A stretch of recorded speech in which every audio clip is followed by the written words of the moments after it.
गंगा समग्र प्रांत भारत भारती एवं दमन नगर पालिका की टीम एवं माची महाजन की टीम ने मिलकर समुद्र नारायण मंदिर निकट प्रशासक श्री प्रफुल्ल भाई पटेल के 10 साल बेमिसाल और 28 अगस्त को उनके जन्मदिन के उपलक्ष्य में गंगा महाआरती कर उनकी दीर्घ आयु की सभी ने कामना की। तदुपरांत इनके जन्मदिन का केक काटा गया और सभी ने इनके जन्मदिन की एक दूसरे को शुभकामनाएं दी। आज बहनों द्वारा भाइयों को रक्षा सूत्र भी बांधा गया। सिंपल काटेला ने अपने उद्बोधन में कहा कि प्रशासक श्री प्रफुल्ल भाई पटेल के नेतृत्व में 10 साल में जो विकास हुआ है वो बेमिसाल है। पिछले 10 सालों में जो विकास प्रशासक प्रफुल्ल भाई पटेल ने किया है उसकी कल्पना करना भी मुश्किल है। हाथ आवे तमारो पाछळ लो ने हाथ काढी लेવો ધ્યાન દાદા હવે નાખો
સિમ્પલ ભાઈ આજે અહીંયા આગળ આરતીનો પ્રોગ્રામ અને કેક કટિંગનો પ્રોગ્રામ રાખ્યો છે, શેના માટે રાખ્યો?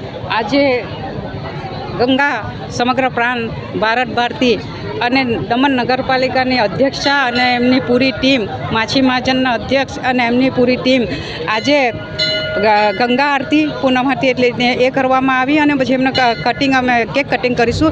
જે આપણે જોઈ રહ્યા છે 10 વર્ષ બેમિસાલ પ્રશાસક શ્રી પ્રફુલ્લભાઈ પટેલના નેતૃત્વમાં જે વિકાસ દમણની અંદરમાં થઈ રહ્યો છે ને 10 વર્ષમાં જે આપણે જોયું છે જે દમણમાં ડેવલપમેન્ટ જોઈને આપણે કલ્પના નહીં કરી શકીએ એવા ડેવલપમેન્ટો છે। એટલે એને ઉપલક્ષમાં આજે અમે પ્રશાસકશ્રીને દીર્ઘ આયુ માટે ગંગા મહાઆરતીનું આયોજન કર્યું હતું, જેમાં મોટી સંખ્યામાં ભક્તો આવીને અહીંયા આજે આરતી લીધી છે। આરતી બાદ અમે કેક કટિંગ અને પછી મહાપ્રસાદનું આયોજન કર્યું છે, જેમાં તમામ ભક્તો અહીં આજે મહાપ્રસાદ અને ગરબાનું આયોજન થશે। Thank you.